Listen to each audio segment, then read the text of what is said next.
Today started out as a normal day. Darryl was getting ready for his warehouse job at Dunder Mifflin. On his drive to work, he hummed to some blues. It was Tuesday, so he was looking forward to having beers at Richard's with some people from work that night. When he walked into the warehouse, suddenly he saw the baler moving awkwardly towards him. He realized it was his boss driving it and was showing off. Darryl tried to stop the baler, but the boss was having too much fun and Darryl got run over.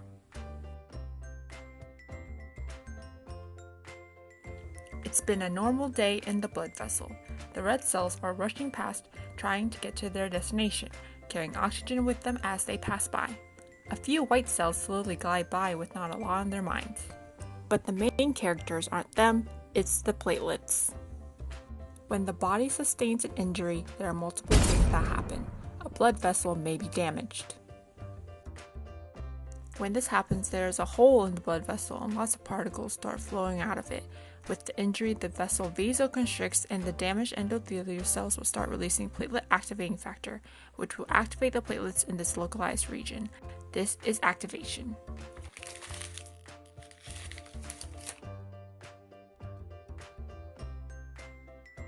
Platelets like Michael will then undergo shape change. Hi, I'm Date Mike.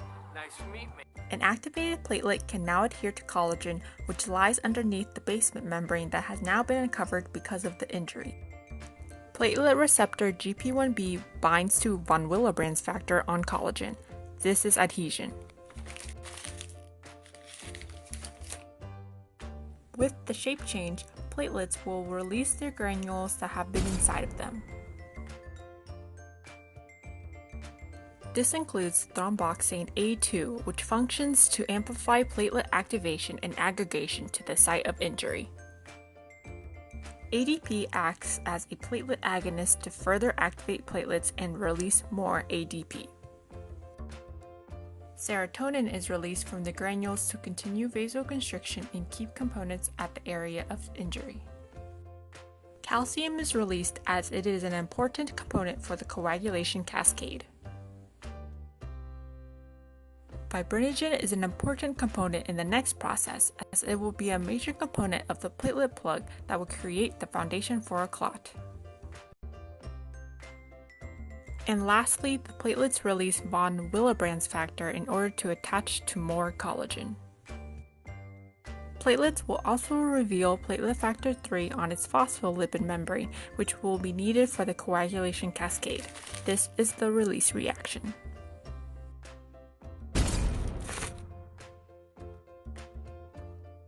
With the release of fibrinogen, we will now be able to start creating our platelet plug. First, we take two activated platelets who now have an accessible binding site for fibrinogen. It is called the GP2B and GP3A complex. With these complexes, fibrinogen will be able to attach two platelets together by acting as a bridge.